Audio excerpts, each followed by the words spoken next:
गरीबों की दुकानों का पत्ता साफ और अमीरों की हर गलती माफ, ऐसा क्यों? जी हाँ, कुछ ऐसा ही नज़ारा है गाज़ियाबाद की लोहा मंडी में। नगर निगम द्वारा प्रशासन के आदेश पर गाज़ियाबाद लोहा मंडी में गरीब रेहड़ी पटरी वालों की दुकानों को तोड़ दिया गया है। तो फिर थाना कबीरनगर लोहा मंडी चौकी पर लोहा व्यापारी पूरी सड़क पर कब्जा क्यों किए हुए हैं? हमेशा कहा जाता है कि कानून सभी के लिए एक है, चाहे कोई गरीब हो या अमीर, लेकिन गाज़ियाबाद नगर निगम द्वारा भेदभाव होता नजर क्यों आ रहा है? देखिए तस्वीरें गाज़ियाबाद की लोहा मंडी की, जब हमारे संवाददाता ने वहां का जायजा लिया।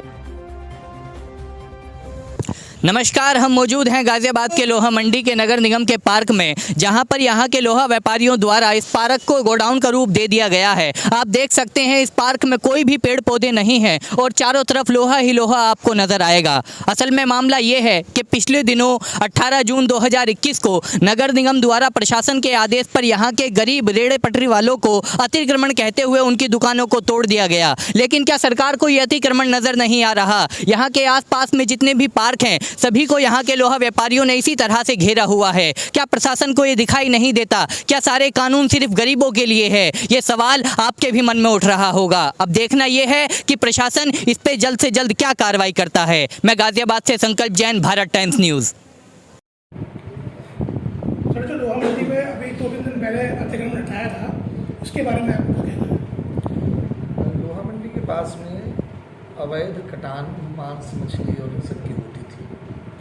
उस संबंध में फूड सेफ्टी विभाग की तरफ से, खाद्य सुरक्षा विभाग की तरफ से ये फाइल की गई थी कि यहाँ पर अवैध कटान की जाती है। उसमें मुझे जो है मजिस्ट्रेट नामित किया गया था। तो पुलिस बल के साथ और नगर निगम की वो भूमि थी जिस पर वो अवैध कटान की जा रही थी। तो नगर निगम के खाद्य वो जिला स्वास्थ्य अधिकारी और उनकी पूरी टीम जो बल्कि वो सब वहाँ मौजूद थे। उन सबको साथ लेकर के उस अवैध बाजार को हटवाया गया है और जो नगर निगम की ज़मीन थी उसको खाली कराया गया है। अच्छा, सुनने में ये आया था कि उनके पास ठेली पटरी के पेपर भी हैं जो हमारे पास फिलहाल भी मौजूद है। इसके बारे में क्या कहना है आपको?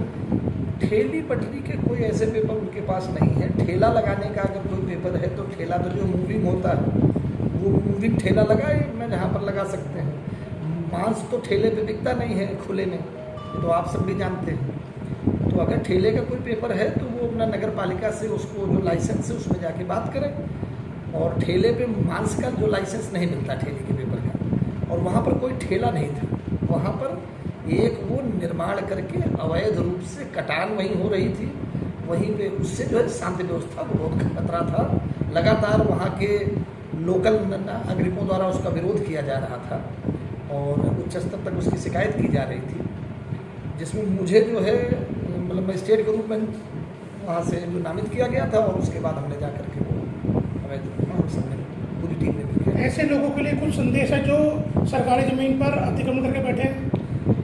सरकारी ज़मीन पे जिनका भी अतिक्रमण है उनके लिए बेहतर ये है कि वो अपना सरकारी ज़मीन से अतिक्रमण हटा लें और स्वयं ही खाली कर दें, नहीं तो उन पर कठोर कार्रवाई आने वाले समय में। ये प्रदेश सरकार का निर्णय है कि हर उस व्यक्ति पे जो सरकारी जमीन पर अवैध कब्जा कर रहा है उस पर कार्रवाई की जाए। जिलाधिकारी महोदय का हमारे स्पष्ट निर्देश है और हम उस पर कार्रवाई, मजबूत कार्रवाई करेंगे। किसी भी अवैध अतिक्रमणकारी को छोड़ा नहीं जाएगा। ठीक सर, जो 18 तारीख को मुर्गा मंडी तोड़ी गई थी लोहा मंडी में, उस संदर्भ में आप क्या कहना चाहते हैं? पूरे शहर में जो है कई प्रकार के अतिक्रमण इस टाइम पे आइडेंटिफाई हुए हैं, जो कुछ स्थायी हैं कुछ अस्थायी हैं। लेकिन दोनों चीज़ों को हम लोग ख्याल रखते चल रहे हैं कि उस टाइम कोविड भी अभी खत्म हुआ है, तो मिनिमम एफर्ट मार के जहाँ जहाँ पे संभव हो सके हम जो अतिक्रमण हटा सकते हैं। क्योंकि नाला सफाई भी चल रही है हमारे साथ में, तो जहाँ जहाँ पे इस प्रकार की समस्याएं आती हैं पहले हम बातचीत करते हैं। बातचीत करके अगर कोई समाधान नहीं निकलता है तो जहाँ जहाँ जरूरत होती है वहाँ हम लोग अतिक्रमण की कार्रवाई करते हैं। सर, लोहा मंडी में जो लोहा पड़ा हुआ है नगर निगम की ज़मीनों पे, और वहाँ पर नगर निगम के 6 पार्क हैं, 6 को गोदाम का रूप दे दिया गया है, उसके बारे में क्या कहना है? इस प्रकार की शिकायतें भी प्राप्त हुई हैं और न केवल लोहा मंडी में बल्कि शहर में कई ऐसी जगह जहाँ पार्कों के कब्जे भी हैं, उनको सबको आइडेंटिफाई करा लिया गया है और उसमें हम लोग सख्त से सख्त कार्रवाई करने का प्लान कर रहे हैं। सर, कुछ कहना चाहेंगे बस जो लोग अतिक्रमण के बारे में सोच रहे हैं या करके बैठे हुए हैं, इसके उनके लिए क्या कहना है? यही है, मुझे लगता है कि पब्लिक प्रॉपर्टीज़ को आप रिस्पेक्ट करना सीखिए। वो प्रॉपर्टी भी शहर की प्रॉपर्टीज़ हैं, किसी की व्यक्तिगत प्रॉपर्टी ना हो जिसका मतलब ये नहीं कि आप उसको किसी भी प्रकार का उपयोग करेंगे। थोड़ा सा मुझे लगता है कि इसमें उन लोगों को सोचना चाहिए, लेकिन जहाँ जहाँ पे जरूरत होगी हम लोग अपने अभियान चलाएंगे और